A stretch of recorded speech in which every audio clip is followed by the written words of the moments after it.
Bismillahirrahmanirrahim. Peperangan Hunain.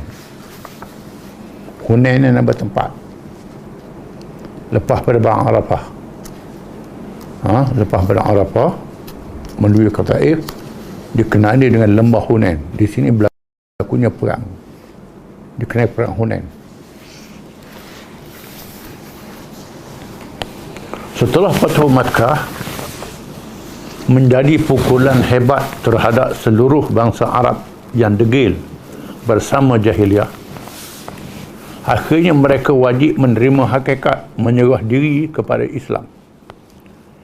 Tetapi masih ada yang berdegil tidak mahu menyerah kalah. Mereka ialah kabilah Hawazin dan Saqif, disertai oleh kabilah-kabilah kecil yang bergabung tenaga dengan mereka seperti Nasr, Jusham, Sa'ad bin Bakar, kabilah Halimah Sa'diyah, ibu susuan Rasulullah SAW, dan beberapa orang dari kalangan Bani Hilal. Mereka merasa gagah untuk melawan dan tidak bersedia untuk tunduk kepada pengaruh Islam yang sudah kuat itu. Mereka berkumpul dengan dipimpin oleh seorang pemimpin muda bernama Malik bin Auf yang berumur 30 tahun.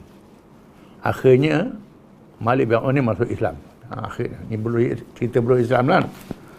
Dengan semangat jahiliah yang berkobar-kobar, lagi angkuh dengan keberanian melulu. Kabilah Saqif ni kabilah yang tinggal di Taif, yang merejam Nabi dengan batu. Dalam sirah Nabawiyah, ketika Nabi merasa tertekan di Mekah, Nabi pergi ke Taif, mengajak penduduk Taif masuk Islam. Tiba-tiba mereka layan lebih keras daripada orang Mekah lagi. Taif ni terkenal dengan orang yang sangat jahat, keras. Padahal bila mereka dengar Mekah ni kalah, bukan mereka tunduk, mereka jadi makin ganas, kerana mereka menganggap makin kuat.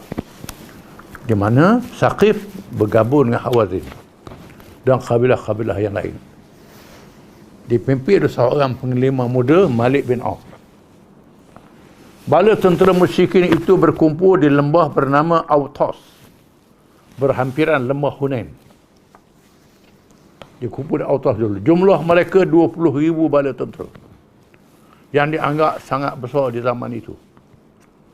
Ketua mereka mengarahkan supaya dibawa bersama segala harta benda daripada binatang ternakan yang banyak dan lain, serta seluruh anak dan isteri. Kononnya untuk memberi semangat juang yang lebih tinggi dan berkobar-kobar. Dalam kalangan mereka ada seorang yang sudah terlalu tua, melebihi umur 100 tahun, bernama Duraid bin As-Sammah, yang telah buta, tetapi sangat berani dan berpengalaman di medan perang. Walaupun tidak mampu berperang, tetapi nasihat dan pandangannya diambil.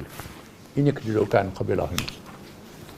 Pemimpin dia muda, umur 30, tengah semangat, tengah kuat. Tapi bersama dia ada seorang pemimpin yang sudah tua, umur 100 tahun lebih, buta pula, Duraid bin Sammah. Bukan saja panglima, bahkan kebal. Tikam takluk ni. Buta, tikam takluk. Kita akan baca kisah dia ni. Dia nak perang tak boleh dah kerana usia sudah tua, tapi sangat bijak tentang peperangan. Jadi penasihat. Kabilah Hawazin yang mengajaknya supaya memerangi Rasulullah SAW dengan keangkuhan yang pernah ditunjukkan oleh orang-orang Yahudi Bani Qainuqa, yang memperkecilkan kemenangan tentera Islam dalam peperangan Badar dengan berkata, Muhammad tidak berperang dengan orang-orang yang pandai berperang seperti kita. Kalau berdepan dengan kita, tahulah mereka siapa kita. Akhirnya Allah mengajar Yahudi Bani Qainuqa apabila mereka dikalahkan oleh tentera Islam dengan hina. Muncullah pemimpin munafik Abdullah bin Ubay menyelamatkan mereka dengan merayu Rasulullah SAW supaya mereka dihalau keluar dari Madinah tanpa dibunuh. Ini cerita Yahudi Bani Qainuqa. Yang angkuh bila Nabi menang perang Badar, Yahudi kata perang orang tak kerti. Kalau perang dengan kami, tahulah. Ini samalah juga dengan kabilah ni, Hawazin. Adapun kabilah Hawazin memperkecilkan kemenangan umat Islam membebaskan Mekah. Walaupun mereka terkejut, tetapi dengan angkuh bersedia untuk berperang dengan Islam. Maka terjalinlah semangat muda yang melulu yang ada pada Malik bin Auf yang berusia 30 tahun dengan Duraid bin As-Sammah yang dianggap paling bijak berperang, tetapi buta, tidak mampu lagi turun ke medan. Ini gabungan dia. Apabila dia ajak bersama, dia bertanya. Bila Duraid bersama dia ajak bersama, dia tanya, kamu berada di lembah apa? Di mana kita berada sekarang? Menunjukkan dia ni pengalaman. Kawasan-kawasan dia tahu. Mereka memberitahu lembah Autas. Dia menjawab. Duraid kata, baik untuk berkuda. Tanahnya tidak keras dan tidak lembut berdebu. Ini hebat.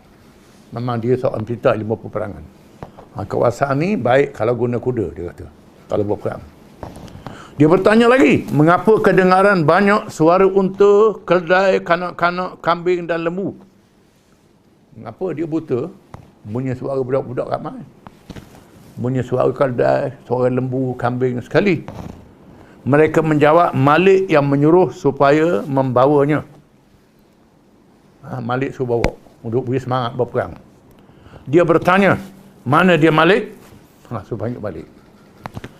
Lalu dibawa ke hadapannya. Malik bin Auf pun berkata kepada Duraid bin Auf berkata kepada Malik, Duraid ni, kamu berperang dengan orang yang sangat hebat, berjaya menundukkan Arab dan menakutkan Parsi dan yang memerintah Syam serta menghalau bangsa Yahudi dari Hijaz dengan hina. Wahai Malik, hari ini awak menjadi pemimpin kaummu. Akan berlaku hari ini perkara yang tidak seperti hari-hari selepasnya. Mengapa aku mendengar suara banyaknya binatang ternakan, unta, kambing dan juga suara kanak-kanak? Dia tanya. Malik menjawab, aku jadikan itu semua di belakang bala tentera supaya mereka berjuang bersungguh-sungguh kerananya. Nak beri semangat. Duraid mengeluarkan suara mengejek dan berkata, dia ini layak jadi gembala kambing, bukan untuk berperang. Dia pelekeh. Malik mulai jadi gembala kambing, tak layak dia punya berperang, kata dia. Memang dia pandai dengan ini. Sambil bertepuk tangan kerana melekehkan cara yang dilakukan, seraya berkata, apa lagi yang ada pada orang yang akan kalah? Kalah dia ke? Kata dia. Itu semua tidak memberi faedah kepadamu. Yang berfaedah untukmu ialah orang yang membawa pedang dan tombak. Awak telah melakukan perkara yang mengecewakan keluargamu dan hartamu. Bawa budak-budak jadi apa dia? Apa anda dia? Seterusnya dia menegaskan, awak tidak melakukan sesuatu yang menyelamatkan kabilah Hawazin. Cara menyelamatkannya terletak di atas kuda-kuda mereka. Letakkan yang lain di tempat yang selamat dan yang tinggi. Letakkan kanak-kanak di atas kuda-kuda. Kalau kamu menang, mereka boleh bersamamu. Dan kalau kamu kalah, keluargamu dan hartamu dapat diselamatkan. Kalau kamu menang, tak apa. Kalau kamu kalah, jagalah. Tapi kalau kamu ikut nasihat aku, budak-budak letak atas kuda, orang perempuan letak jauh, kalau kamu kalah, boleh selamatkan lagi. Memang dia seorang yang pakar perang ni. Malik bin Auf yang tidak mahu kedudukannya dicabar dengan angkuh menjawab, demi Allah, aku tidak mahu melaksanakan cadangan itu. Awak seorang tua yang fikirannya tidak boleh dipakai lagi. Orang tua tak ada guna dah. Malik kata. Dengan marah, Duraid menjawab, wahai kabilah Hawazin, pandangannya tidak betul. Dia ini melakukan perkara yang membahayakan kamu. yang mendedahkan kamu kepada musuh, dan dia akan melarikan diri ke dalam kota Taif untuk menyelamatkan dirinya dan meninggalkan kamu. Kata Durek, jaga. Kaki dia ni lari, cakap so, dia lari ni. Malik bin Auf berundur meninggalkan Durek dengan berucap pada orang ramai, demi Allah, wahai kabilah Hawazin, sama ada kamu mentaatiku atau aku bertongkat membunuh diri dengan pedang sehingga menembusi belakangku. Nak lawan ni. Mereka menjawab, kami mematuhimu. Akhirnya mereka bersedia untuk berperang dengan dipimpin oleh Malik bin Auf. Ini cerita pasukan musuh.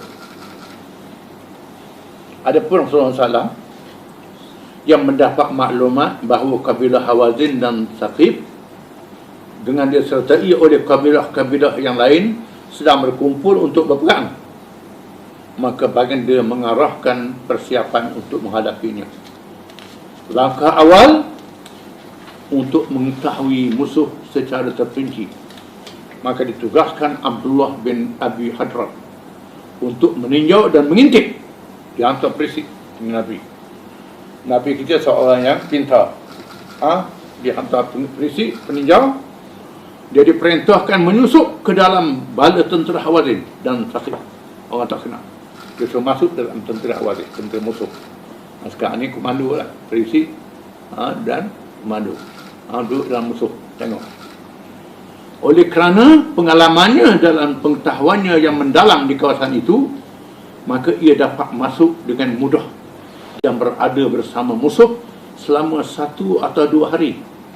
Dengan itu dia mengetahui tujuan musuh untuk memerangi Rasulullah SAW dan para sahabatnya, dan juga jumlah tentera dan persiapannya, sehingga dapat mendengar ucapan ketua musuh Auf bin Malik yang memperkecilkan bala tentera Islam yang berkata, Muhammad tidak biasa berperang orang seperti kita. Dia hanya biasa berperang dengan orang yang tidak pandai berperang, maka dia boleh menang dengan mudah. Itu ucapan dia. Abdullah bin Hadrat radhiyallahu anhu datang menghadap Rasulullah SAW dan melaporkan kepadanya segala yang dilihat dan yang didengarnya. Rasulullah SAW mengarahkan persiapan dan persediaan untuk bertempur pada tentera berjumlah 12,000 orang. Setelah 10 orang menyertai Fathu Makkah dicampur dengan para mu'allaf yang baru beragama Islam. Mu'allaf 2,000 orang. 10,000 orang yang dah lama masuk Islam. Sebahagian masih mempunyai iman yang terlalu lemah dengan sertai keraguan mu'allaf ni. Ada yang Islam sahaja dengan menyimpan kufur di dalam hatinya, munafik dalam pasukan Islam. Diriwayatkan bahawa 80 orang daripadanya adalah masih musyrik, 80 orang kafir. Dan ada juga yang menyimpan rahsia permusuhan, yang masih membakar dan ingin bertindak melawan kalau ada terus nak belok pada di dalam tentera Islam. Sebahagian daripadanya pula kaum perempuan, dan ada juga sebahagian daripada mereka datang kerana mahmukan ghanimah. Ada nak perang kerana nak dapat untung, kalau ada rampasan boleh nak ghanimah, nak harta. Rasulullah SAW meminjam 100 perisai dan peralatan yang lain bersakuan itu banyak yang masih kafir. Rasulullah pinjam senjata yang bersakuan Umayyah di Mekah yang masih kafir. Selepas ini menganut Islam dan tidak mahu diganti perisai ini lah. Akhir sakuan masuk Islam, mesti dia berkafir lagi. Dia bertanya, adakah merampasnya? Rasul sabda, meminjam dengan jaminan. Ikut satu riwayat, Nabi panggil dia, wahai Safwan, aku tahu mu ada simpan senjata di sini, nama mu'jizat Nabi. Tak ada sebut dia beritahu. Tiba-tiba Nabi tahu dia simpan senjata Pak Roti. Dia pun heran. Dia buat songkok waktu senjata dia simpan. Dia tanya, pinjam ke rampas? Dari kita pinjam. Orang salam juga meminjam 3,000 tombak dari sepupunya Naufal bin Al-Harith bin Abdul Muttalib. Sedangkan Rasulullah SAW adalah cara bertawakal kepada Allah yang sebenarnya. dengan melakukan ikhtiar dan sebab yang zahir yang diperintah oleh Allah. Firman Allah Ta'ala, "A'iddu lahum mastata'tum min quwwah wa min ribatil khayl turhibuna bihi aduwwallahi aduwwakum wa akharina min dunihim la ta'lamunahum wallahu ya'lamuhum wa ma tunfiqu min syai'in fi sabilillahi yuwaffa ilaykum wa antum la tuzlamun."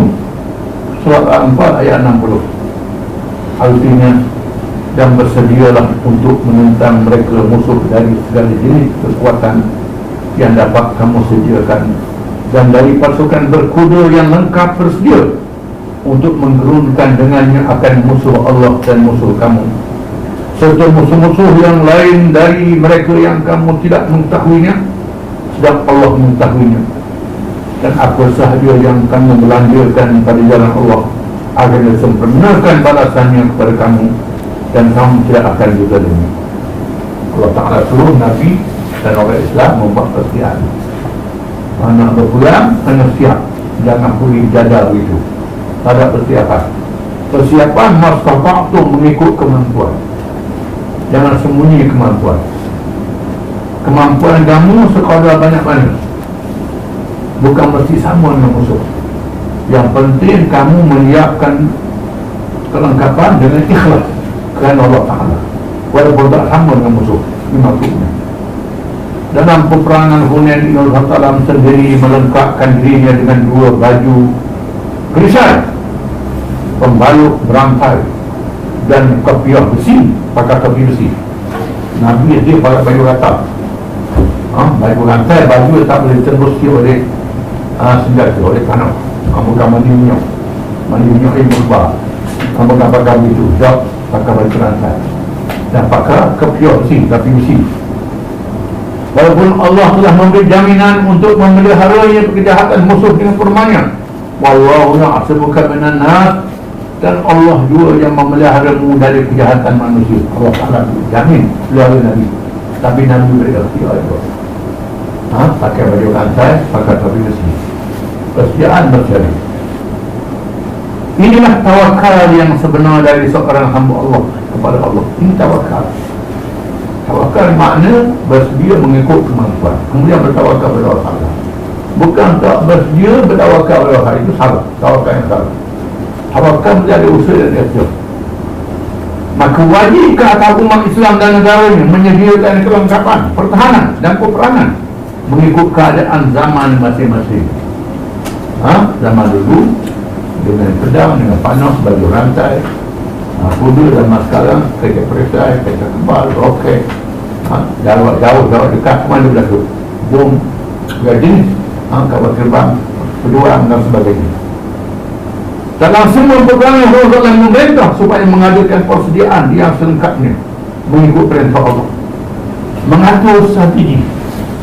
Ada strategi, bukan pergi begitu, menyembunyikan pergerakan tentu daripada musuh, bergerak dengan kerafian, melakukan hilaf dan tipu daya peperangan dengan bersabda al-harbu khid'ah.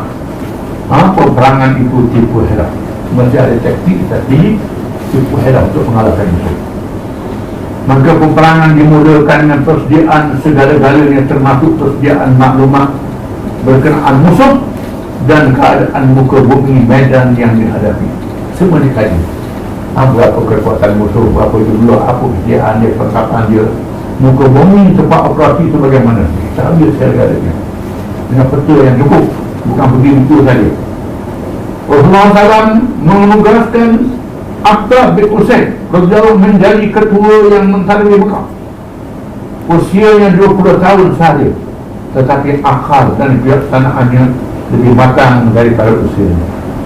Dan dilantik seorang pemuda jadi pemimpin Mekah, jadi wali Mekah, Gubernur Mekah, umur 20 tahun saja. Dan dia muda, tak bijak, nanti jadi wali, nanti tinggal Mekah, ada pemimpin. Mengikut riwayat yang lebih kuat, Rasulullah SAW bertolak dari Mekah menuju ke medan perang pada hari Sabtu 6 hari bulan Syawal tahun ke-8 Hijrah, setelah 19 hari berada di Mekah. Dalam perjalanan itu datang seorang penunggang kuda memberitahu ia ternampak binatang ternakan yang terlalu banyak dibawa oleh musuh. Sambil tersenyum Rasulullah bersabda, InsyaAllah akan menjadi rampasan kepada muslimin. Ada orang lain yang pun dia tahu Nabi Rasulullah banyak dibuat binatang, unta, kambing, macam-macam binatang penolakan. Nabi kata insyaAllah kita akan rampas binatang. Apabila telah mendaki kawasan Medan, Rasulullah SAW menyusun bala tentera Islam dengan dibahagikan kepada pasukan-pasukan yang dipimpin oleh ketua masing-masing. Dibuat pasukan, ada ketua. Bendera pasukan Muhajirin dipegang oleh Ali bin Abi Thalib karamallahu wajhah. Umar bin Al-Khattab dan Sa'ad bin Abi Waqqas. Bendera Ansar Khazraj pula dipegang oleh Al-Habab bin Al-Mudhir dan Ansar Auf oleh Usaid bin Hudayr. Ini penglima-penglima baru dan ada masih. Dalam perjalanan itu mereka melalui sebatang pohon bilara yang besar rendang, diberi nama Zatu Anwar, yang dipuja pada zaman jahiliah. Lalu di kawasan pohon tempat orang musyrikin puja pohon ini, di mana orang musyrikin menggantung senjata untuk mendapatkan semangat. Nama dulu kalau dia pulang gantung senjata itu dapat tuak ekor kayu. Mereka juga menyembelih binatang menyembelih binatang sembahan dan beriktikaf di situ. Tiba-tiba ada dalam kalangan Allah itu berkata, Rasulullah, jadikan untuk kami satu anwar seperti mereka juga. Kita buat macam orang kafir waktu macam mana Rasulullah? Kita izin Nabi bersabda sallallahu alaihi wasallam, Allahu Akbar, hada kama qala qawmu Musa alaihi salam, ij'al lana ilaha kama lahum aliha, qala innakum qaumun tajhalun wa tarkabunna sunana man kana qablakum. Nabi kata, Allah Maha Besar, Allahu Akbar. Ini pernah diucap oleh kaum Nabi Musa zaman dahulu. Jadikanlah untuk kami Tuhan sebagaimana Tuhan untuk mereka. Dan Musa minta Tuhan macam orang kafir itu. Musa bersabda, sesungguhnya kamu adalah orang-orang yang jahil. Nabi Musa marah, kamu ni orang jahil. Demi sesungguhnya kamu terikut-ikut dengan cara-cara sesat umat zaman dahulu. Akan berlaku dari zaman nanti, umat aku ada pengaruh dengan orang sesat. Hari ini berlaku lah. Di mana orang Arab hari ini orang masuk berhala di teluk, orang masuk kulit di teluk. Orang Nabi sebut ni berlaku. Masa tu ada dah orang minta buat masuk berhala, minta sembah, minta puja, Nabi larang. Tiba-tiba ada dalam kalangan mereka ditetapi oleh perasaan angkuh yang ditiup oleh syaitan, lalu mengeluarkan perkataan, kita tidak akan dapat dikalahkan lagi selepas ini. Kata-kata ini cepat tersebar dan mempengaruhi orang lain. Rasulullah SAW merasa tidak senang dengannya. Dia tengok lama 12,000 tentera kesakor tadi. Kalau perang Badar kita sikit boleh menang, ni kita lama boleh menang mudah ni. Bila Nabi dengar, Nabi sedih, Nabi dikejut kerana lupa pada Allah Ta'ala, rasa angkuh dengan jumlah yang besar. Mereka tiba di permulaan Hunain waktu malam, Selasa 10 hari bulan Syawal, dan berhenti bermalam. Kawasan berlembah-lembah dan lurah-lurah yang menjadi jalan-jalan di celah bukit bukau. Tentera Islam berada di lembah yang bernama Tihama. Rasulullah SAW bersabda, siapakah yang bersedia menjadi pengawal kami pada malam ini? Nabi malam satu lembah. Siapa nak jadi pengawal selamatan malam ni? Anas bin Abil Marsad Rasulullah menjawab, saya Rasulullah SAW memerintahkannya supaya berada tempat tinggi untuk mengawasi lembah dan lorong. Di awal pagi Rasulullah SAW keluar untuk bersalat, dan setelah selesai baginda bertanyakan orang ditugaskan untuk berkawal. Bila Anas bin Marsad turun dan terus ditanya berkenaan tugasnya, dan berpuas hati dengan laporannya. Kalau tanya orang yang duduk dalam bukit, apa keadaan sekeliling, semua puas hati. Adapun pula bala tentera Hawazin sampai ke lembah Hunain, lebih dahulu. Dan berada di dalamnya, Malik bin Auf mengatur bala tenteranya dengan pasukan berkuda di hadapan. Kemudian tentera berjalan kaki dan berunta di belakangnya. Perisai manusia dan binatang untuk menjadi semangat dan menahan daripada berundur, iaitu kaum wanita yang menunggang unta-unta yang dibariskan dan kemudiannya binatang-binatang ternakan. Malik mengarahkan 3 orang pengintip bagi melihat pergerakan tentera Islam. Tiba-tiba mereka pulang dalam ketakutan dan memberitahu kami melihat tentera berpakaian putih dan menunggang kuda-kuda putih. Kami sungguh rasa gerung dan dengarlah cakap kami agak berundur sahaja bersama keluarga.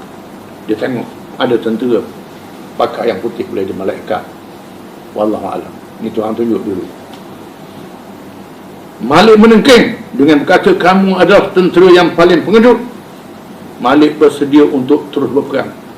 Dengan nasihat penglima tua yang buta tetapi berpengalaman itu, Malik telah mendahului menggerakkan bala tenteranya di waktu sahur dan mengambil tempat di celah-celah bukit bukau yang akan dilalui oleh bala tentera Islam dengan lengkap senjata panah yang banyak bagi melahirkan serangan kilat serentak. Mereka ke awal bukit keliling lembah. Strategi ini membaiklah. Orang Islam tak sedap.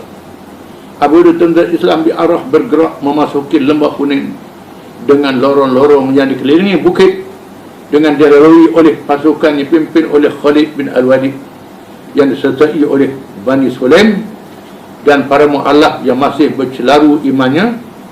Tiba-tiba mereka dihunyani panah yang datang dari segenap arah. Tentera Islam telah dikepung dari segenap penjuru. Maka berlakulah keadaan yang kelang kabut menyebabkan pada tentera yang ramai berundur bertempiaran lagi, dia serang menghidup keliling bukit. Adapun Rasulullah SAW berdiri dengan gagah berani tidak berundur menjuru bala tentera Islam. Halumma ilayya ana Rasulullah ana Muhammad bin Abdullah inni Abdullah wa Rasuluh. Marilah bersamaku wahai manusia, aku Rasulullah, aku Muhammad bin Abdullah, aku hamba Allah dan Rasulnya. Mengikut riwayat yang lain bersabda, ana nabiyul kadhib ana ibnu Abdul Muttalib. Akulah nabi yang tidak bohong dan aku cucu Abdul Muttalib. Yang gagah berani, nabi bersajuk. Hanya beberapa orang sahaja yang berdiri teguh bersama Rasulullah pada masa itu. Mereka ialah Abu Bakar dan Umar, keluarganya yang beriman, Ali bin Abi Talib, bapa saudaranya Abbas, dan sepupunya Al-Fadl bin Abbas, Abu Sufyan bin Al-Haris yang baru menganut Islam, waris Nabi baru masuk Islam. Rabi'ah bin Al-Haris, Mu'attab bin Abi Lahab, Fudail bin Abu Sufyan, Aiman bin Aiman, Usamah bin Zaid. Ada juga riwayat yang menyatakan 100 orang, 80 orang, 10 orang, 20 orang dan 300. Adakah 300 orang? Kesimpulan daripada 12,000 orang yang tinggal sedikit saja, lari habis, mereka nak panah, tinggal banyak tu je. Kena serang menghidup. Abu Sufyan bin Al-Haris yang didera oleh Rasulullah SAW walaupun telah masuk Islam dalam perjalanan masuk ke Mekah, kerana ia termasuk dalam kalangan keluarga terdekat yang menunjukkan permusuhan yang keras terhadap Rasulullah SAW. Sebelum hijrah, Sufyan meninggalkan kudanya dengan menghunus pedang bagi melindungi Rasulullah SAW yang bersedia untuk mati syahid, memegang tali bawa Rasulullah SAW untuk mengawalnya, dan Abbas memegang tali pelana. Abbas berkata, Abu Sufyan sepupumu, maaf dia dan redakan dia. Rasulullah SAW bersabda, Allahu lahu kull adawatin adaniha. Allah mengampunkan terhadap semua pemusuhannya terhadapku. Dan berpaling ke arahnya dan bersabda lagi, ya akhi, saudaraku. Yang hari ini ialah sepupu Nabi yang masuk Islam kemudian. Yang Nabi sangat marah bila Nabi masuk Mekah, barulah dia mari masuk Islam. Nabi awak tak layak, Nabi tak tegur. Nabi tak tegur, kerana berasa hati marah. Tiba-tiba masa perang Hunain, orang lain lari, dia tak lari. Dia buktikan keimanan dia. Ni kita ni. Abu Sufyan Al-Harith mencium kaki Rasulullah yang terletak pada pelana dan bersabda, Abu Sufyan Al-Harith min syubani ahli jannah atau min fityan ahli jannah. Nabi kata Sufyan Al-Harith dalam kalangan pemuda dalam syurga, atau dalam kalangan pemimpin pemuda dalam syurga. Nabi berjaminan masuk syurga.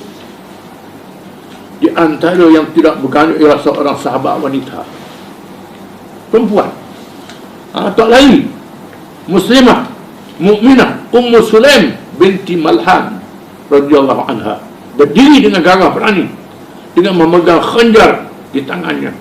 Dengan perhatian Rasulullah SAW bersabda, Ummu Sulaim, dijawabnya dengan memarahi mereka yang lari, ya Rasulullah, bunuh mereka yang lari seperti juga mereka yang memerangi.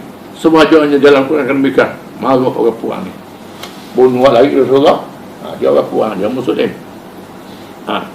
Jawab Rasulullah, cukuplah Allah yang memelihara wahai Ummu Sulaim. Nabi kata, suaminya Abu Talhah bertanya, apa yang awak boleh lakukan dengan khanjar itu? Khanjar ni pendek je. Mu nak buat apa dengan pendek ni? Itu lelaki dia kata dia. Nak buat apa? Ummu Sulaim menjawab, kalau orang-orang musyrikin mendekati dia, aku akan tikam dia dengan khanjar ini, kata dia. Abu Talhah berkata, wahai Rasulullah, dengarlah apa yang dikatakannya. Di sini wujud golongan mu'alaf yang baru menganut Islam, yang sangat memusuh zaman awalnya. Peristiwa ini menguji iman mereka. Di antara mereka Abu Sufyan bin Harb, dia berkata, kekalahan mereka tidak habis sehingga ke laut, sambil menilik anak panah penentu nasib yang dibawa bersama untuk mengetahui siapa menang. Pada akhirnya Abu Sufyan bilang, tengok anak panah menuju, mak menang, mak kalah, mak menang, mak kalah. Tengok menuju, takut.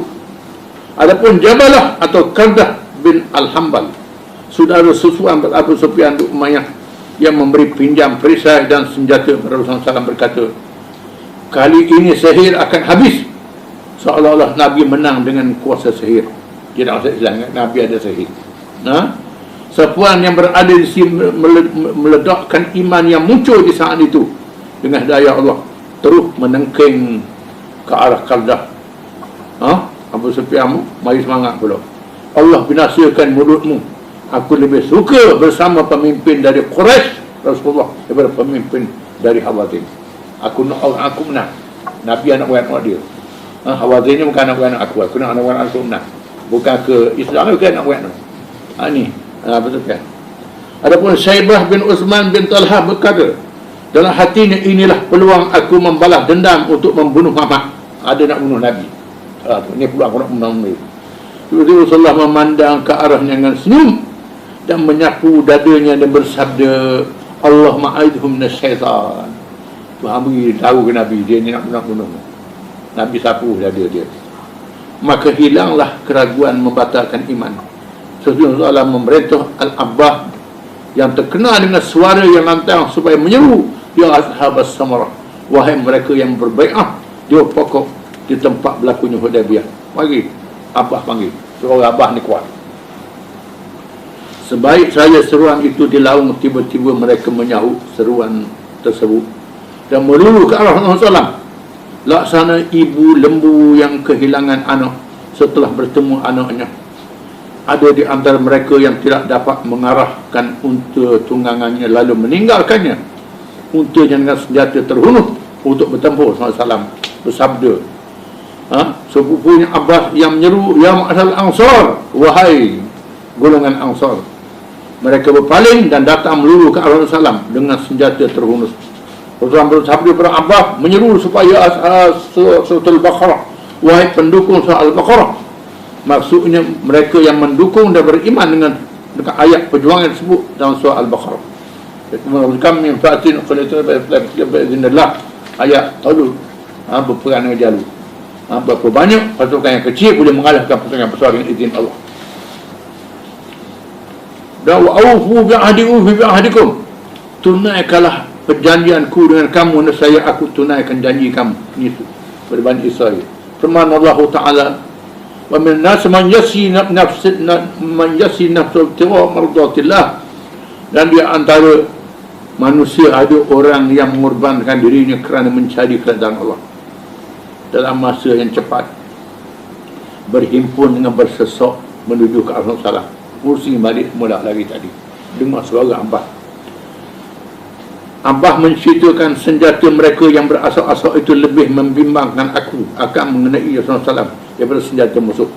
Aku bimbang, kena senjata sendiri, kan berebut datang mendekat Nabi. Orang terus mengarahkan mereka agar menyerang musuh. Lalu mereka menyerang balas dengan sehebat-hebatnya.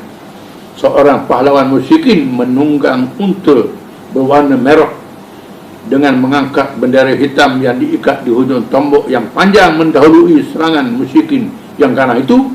Kemudian Ali bin Abi Talib bersama seorang sahabat dalam kalangan Ansar menghalangnya dengan menetok unta sehingga jatuh, dan sahabat yang mengiringi beliau menetok pembawa bendera tadi sehingga putus betisnya.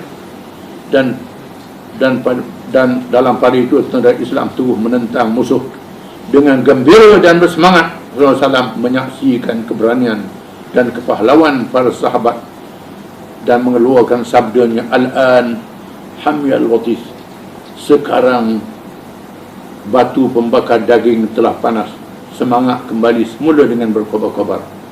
Dan bersabda kepada bawah tunggangannya, ya Duldil, ilbali wahai Duldil, nama bawah sila duduk. Baral yang tunggang itu mematuhi arahan duduk. Tiba-tiba Rasulullah SAW mengambil segenggam pasir dengan tangan lalu bersabda. Nabi itu ambil pasir segenggam. Nabi bersabda, syahatil wujuh, dibinasakan wajah-wajah mengikut seriwayat. Hamim la yunsarun, hamim mereka tidak ditolong. Mengikut riwayat yang lain disebut kedua ayat tersebut. Seterusnya dilontar ke arah musuh. Maka datanglah pertolongan Allah secara mukjizat apabila pasir yang dilontar mencari musuh dan memasuki mata, mulut dan hidung mereka. Lalu hujan panah berhenti menyebabkan musuh dibunuh, ditawan, dan ada yang lari bertempiaran, termasuk Malik bin Auf lari bersama tentera Bani Thaqif pulang ke Taif dan bertahan di dalam kotanya.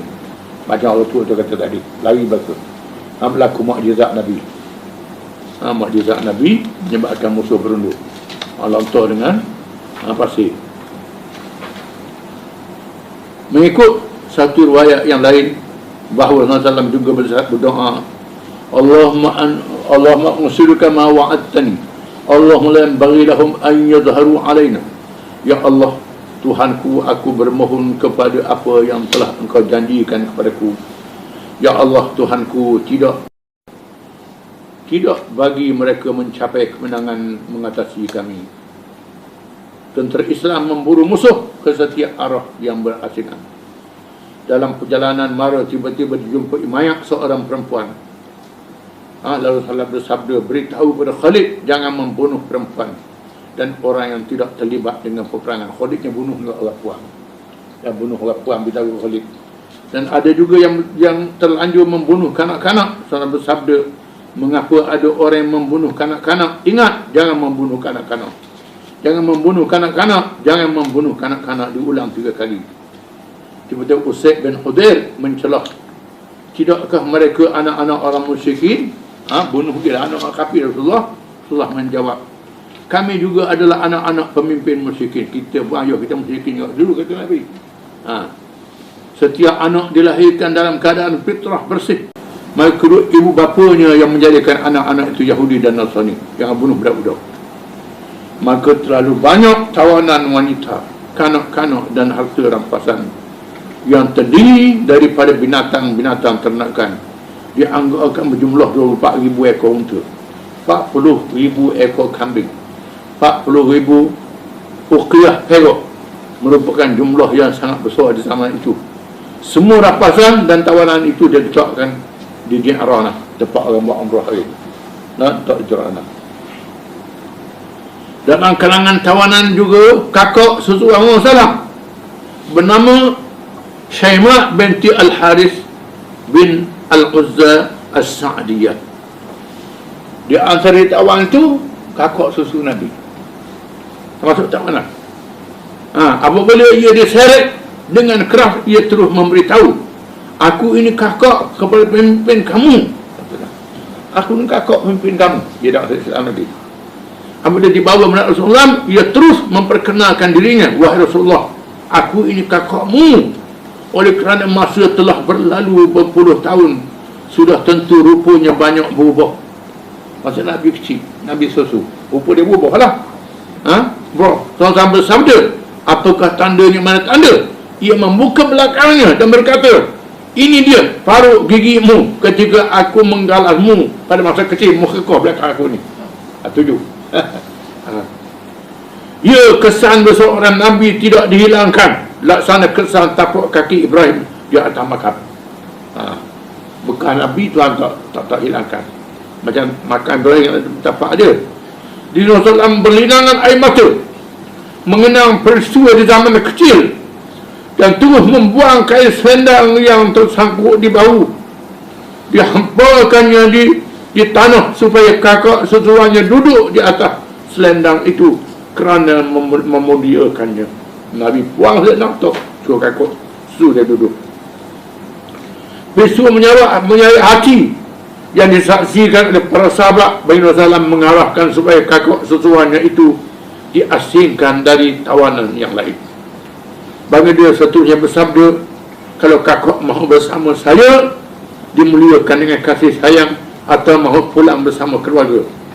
Saya menjawab, mahu pulang bersama keluarga. Dia telah Islam. Dia masuk Islam. Dan Rasulullah SAW menghadiahkan kepadanya seorang hamba lelaki dan seorang hamba perempuan. Pasangan hamba tersebut telah berkahwin dan meninggalkan zuriat sehingga generasi kini dalam kalangan Bani Sa'ad. Sampai sekarang ada keturunan dia.